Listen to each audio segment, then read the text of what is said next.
मुख्यमंत्री ने किया कुल्लू जिला के प्राचीन गांव मलाना का दौरा। आगजनी की घटना के प्रत्येक प्रभावित परिवारों को की 1.5 लाख रुपए देने की घोषणा। मलाना के लिए वैकल्पिक मार्ग के निर्माण के लिए अधिकारियों को दिए निर्देश। सोलन में मुख्य पोस्ट ऑफिस में स्थापित हुआ विक्रय केंद्र। उपायुक्त कृतिका कुल्हारी ने किया उद्घाटन। विक्रय केंद्र में स्वयं सहायता समूह की महिलाएं बेच सकेंगी हस्त निर्मित उत्पाद। प्रदेश में स्वर्ण आयोग के गठन की मांग पकड़ती जा रही है जोर। सरकार पर दबाव बनाने के लिए आगामी 15 नवंबर को निकाली जाएगी स्वर्ण समाज अधिकार पदयात्रा। और तहसील लड़भड़ोल में नायब तहसीलदार सहित कई कर्मचारियों के पद रिक्त। लोगों को अपने प्रमाण पत्रों की रिपोर्ट लेने के लिए होना पड़ रहा परेशान। 3 सर्कलों का कार्यभार मात्र एक पटवारी के जिम्मे। नमस्कार, आप देख रहे हैं HP 24x7। मैं हूं जनीशा चौहान। मुख्यमंत्री जयराम ठाकुर ने आज कुल्लू जिला के प्राचीन गांव मलाना का दौरा कर इस वर्ष अक्टूबर में आग लगने की घटना से प्रभावित परिवारों से मुलाकात की। जयराम ठाकुर ने मुख्यमंत्री आवास योजना के अंतर्गत प्रत्येक 36 प्रभावित परिवारों को 1.5 लाख रुपए देने की घोषणा की और इस संबंध में परिवारों को स्वीकृति पत्र प्रदान किए। उन्होंने मनरेगा के अंतर्गत प्रत्येक प्रभावित परिवार को 40,000 रुपए प्रदान करने की भी घोषणा की। मुख्यमंत्री जयराम ठाकुर ने कुल्लू जिला के प्राचीन गांव मलाना का दौरा कर इस वर्ष अक्टूबर में आग लगने की घटना से प्रभावित परिवारों से मुलाकात की। उन्होंने अग्निकांड की इस घटना में जिन परिवारों के घर पूरी तरह से नष्ट हो गए हैं, प्रत्येक को अपनी ऐच्छिक निधि से 25,000 रुपए और आंशिक रूप से नष्ट हुए घरों के परिवारों को 10,000 रुपए देने की घोषणा की। उन्होंने मलाना में स्वास्थ्य उपकेंद्र खोलने की घोषणा करते हुए कहा कि इस संस्थान में शीघ्र ही स्वास्थ्य कर्मी उपलब्ध करवाए जाएंगे। राजकीय उच्च विद्यालय मलाना को राजकीय वरिष्ठ माध्यमिक पाठशाला में स्तरोन्नत करने की भी घोषणा की। मुख्यमंत्री ने कहा कि प्रभावित परिवारों को गृह निर्माण के लिए वन निगम द्वारा 7 क्यूबिक मीटर TD के अतिरिक्त ईंधन की लकड़ी भी उपलब्ध करवाई जाएगी। उन्होंने कहा कि जिका के अंतर्गत जरी गांव के लिए सिंचाई और जल जीवन मिशन के अंतर्गत नल से जल की सुविधा उपलब्ध करवाई जाएगी। जयराम ठाकुर ने मलाना के लिए वैकल्पिक मार्ग के निर्माण के लिए 1 करोड़ रुपए देने की घोषणा की। उन्होंने क्षेत्र के लोगों की सुविधा के लिए लोक निर्माण विभाग के अधिकारियों को 6 महीनों के भीतर सड़क कार्य पूर्ण करने के निर्देश दिए। इससे न केवल क्षेत्र में पर्यटन गतिविधियों को बढ़ावा मिलेगा, बल्कि गांव का विकास भी सुनिश्चित होगा। मुख्यमंत्री ने क्षेत्र के लोगों से अपनी समृद्ध सांस्कृतिक विरासत को संरक्षित करने और युवा पीढ़ी को अपनी संस्कृति पर गर्व करने के लिए प्रेरित करने का भी आग्रह किया। मलाना एक बहुत ही ऐतिहासिक गांव है हिमाचल प्रदेश का, और हिमाचल ही नहीं पूरे भारत में भी ये गांव अपनी संस्कृति के नाम से अलग तरह से भी अपनी पहचान रखता है। पिछले दिनों यहाँ पर भीषण अग्निकांड हुआ, 36 मकान जल करके राख हो गए और इसके अलावा 5-6 मकान और भी जो है वो उनको भी आंशिक रूप से नुकसान हुआ। उस दिन मेरी पंचायत के लोगों के साथ यहाँ पर बातचीत हुई, ईश्वर सिंह जी के साथ भी बातचीत हुई और बातचीत होने के बाद मैंने वादा किया था कि मैं आपके गांव जो है कुछ दिनों के बाद जरूर पहुंचूंगा। उसके पश्चात क्योंकि उन दिनों कोड ऑफ कंडक्ट लगा था तो इसलिए उन दिनों में आना उचित नहीं था। उस दृष्टि से आज मैं यहाँ पर इस गांव में आया और मैं इस बात को कह सकता हूँ कि ये मेरे लिए सौभाग्य की बात है कि मलाना के गांव में जो ऐतिहासिक दृष्टि से जाना जाता है, पहचाना जाता है अपनी संस्कृति के लिए, देव संस्कृति के लिए भी, उस गांव में पहले मुख्यमंत्री के तौर पर जो है वो आने का सौभाग्य प्राप्त हुआ। ऋषि जगदम्बिनी का भी आशीर्वाद लिया, लोगों से भी दर्शन, यहाँ पर लोगों के भी दर्शन हुए और जितने भी परिवार यहाँ पर प्रभावित हुए हैं अग्निकांड की वजह से, 36 मकान जो जल करके राख हुए, सभी को 36 मकान के जो लोग हैं उनको सरकार की ओर से पहले भी हम मदद कर चुके हैं। कुछ कपड़े दिए हैं, कुछ इसके अतिरिक्त जो बर्तन दिए हैं और रहने के लिए जो और व्यवस्था मदद कर सकते थे वो भी की है, टेंट्स दिए हैं। ऐसी परिस्थिति में जो हमने मकान को नए सिरे से बनाएंगे तो मुख्यमंत्री आवास योजना के अंतर्गत हमने सभी को 36 लोगों को मुख्यमंत्री आवास के मकान जो है वो स्वीकृत किए हैं। वन युवा सेवाएं एवं खेल मंत्री राकेश पठानिया ने नूरपुर निर्वाचन क्षेत्र में 112.72 लाख से बनने वाली संपर्क मार्ग भलाख पुल से गांव तरीहाड़ और 120 लाख से बनने वाले संपर्क मार्ग हरदाला से भोला और टालूवाया कलदोह का भूमि पूजन किया। वन मंत्री ने कहा कि इन दोनों सड़कों के निर्माण से लगभग 5 गांव के 3,500 लोगों को लाभ मिलेगा। वन मंत्री राकेश पठानी ने कहा कि करोड़ों की लागत से हो रहे विकास कार्य दर्शाते हैं कि प्रदेश के मुख्यमंत्री और प्रदेश सरकार किस प्रकार क्षेत्र के विकास के लिए गंभीर है। उन्होंने लोगों को सरकार द्वारा चलाई जा रही विभिन्न कल्याणकारी योजनाओं का लाभ लेने का आग्रह करते हुए उनके बारे में विस्तार से जानकारी दी। उन्होंने कहा कि जयराम सरकार आम आदमी की सरकार है और प्रदेश का हर व्यक्ति इस सरकार से जुड़ाव महसूस करता है।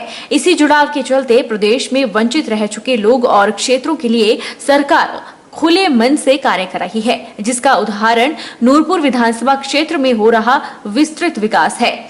वन मंत्री ने कहा कि प्रदेश सरकार सबका साथ सबका विकास के उद्देश्य से कार्य कर रही है। मुख्यमंत्री जयराम ठाकुर के कुशल नेतृत्व में प्रदेश सरकार की कार्यप्रणाली और जनहित में लिए गए निर्णयों को सर्वत्र सराहा जा रहा है। उनके कुशल नेतृत्व में नूरपुर का सर्वांगीण विकास सुनिश्चित किया जा रहा है। क्षेत्र में पेयजल, सिंचाई, शिक्षा, स्वास्थ्य के क्षेत्रों पर विशेष ध्यान दिया जा रहा है।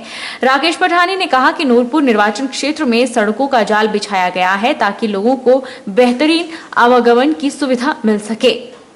मंत्री राकेश पठानिया ने नूरपुर निर्वाचन क्षेत्र में 112.72 लाख से बनने वाली संपर्क मार्ग भलाक पुल से गांव तरीहाड़ और 120 लाख से बनने वाले संपर्क मार्ग हरदाला से भोला का टालूवाया कलदोह का भूमि पूजन किया। मुख्यमंत्री आवास योजना में अपना पक्का मकान बनने से प्रसन्न बल उपमंडल के पलाहनी गांव की धनी देवी ने मुख्यमंत्री जयराम ठाकुर का आभार जताया है। वे बताती हैं कि जब मकान के लिए सरकारी मदद मिली तो उस पर नाते रिश्तेदार भी कुछ मदद करने को आगे आए। इस तरह उनके सपनों का आशियाना बनकर तैयार हुआ। आइए सुनते हैं मुख्यमंत्री आवास योजना के लाभार्थी और क्या कहते हैं। मुख्यमंत्री आवास योजना के लाभार्थी धनी देवी का कहना है कि ये सोने पर सुहागे जैसा है कि उनका पक्का मकान तो बना ही, साथ ही इसके लिए सरकार ने बिजली और पानी के कनेक्शन भी मुफ्त दिए हैं।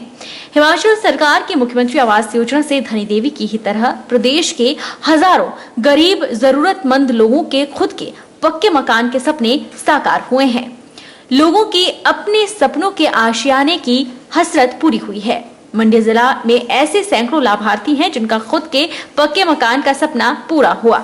इस योजना से लाभ लेने वाले जिले के सभी लाभार्थियों ने मुख्यमंत्री जयराम ठाकुर का दिल से आभार जताया है। उनका कहना है कि इस योजना से केवल सिर पर छत ही नहीं बल्कि उन्हें सम्मान से जीने का हक भी मिला है।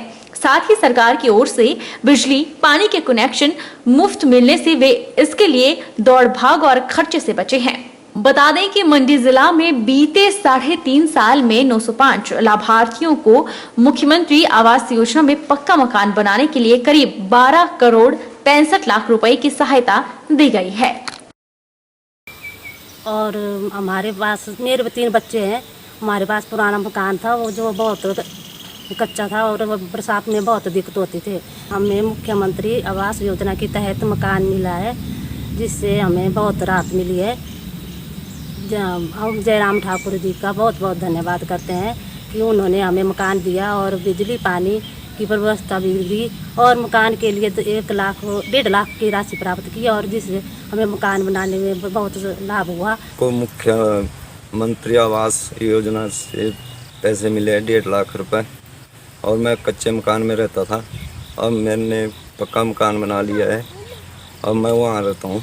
मैं मुख्यमंत्री जयराम ठाकुर का बहुत बहुत धन्यवाद करता हूँ कि जिन्होंने आवास योजना के तहत गरीब लोगों की हेल्प कर रहे हैं। वो हमारे पुराना मकान था, बहुत मुश्किल थी।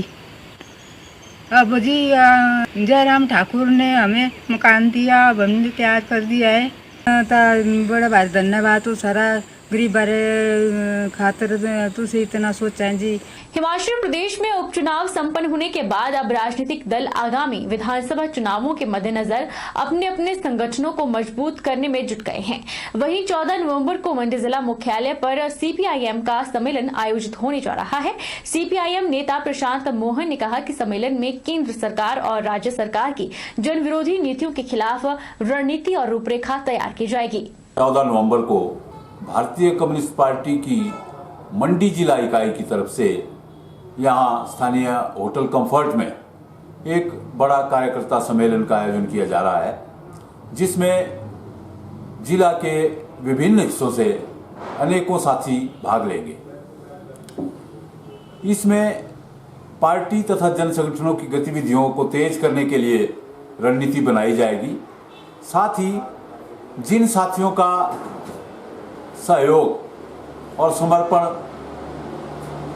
सारी जिंदगी पार्टी को मिलता रहा, उन बुजुर्ग साथियों को पार्टी की तरफ से सम्मानित भी किया जाएगा, जिसमें मुख्य रूप से सुंदरनगर के वरिष्ठ वामपंथी नेता कामरेड मकरध्वज, कामरेड हिम्मतराम सैनी, रंधाड़ा से वरिष्ठ नेता comrade Kameshwar Sharma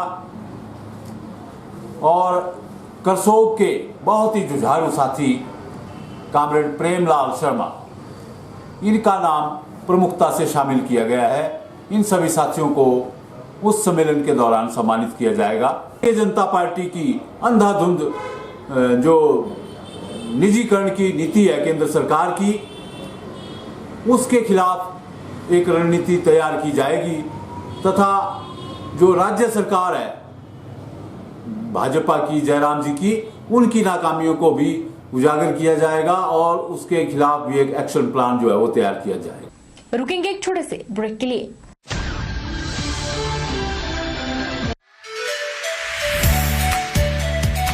Abhilashi Group of Institution, where you can get admission in 2021 and 22 for BTech in Civil, Mechanical, Electrical and Computer Science Engineering, Diploma in Civil, Mechanical, Electrical Engineering, B Pharmacy, BSc Nursing, PB BSc Nursing, A&M, GNM, B.Ed, DLEd, MSc in Physics, Chemistry, Botany.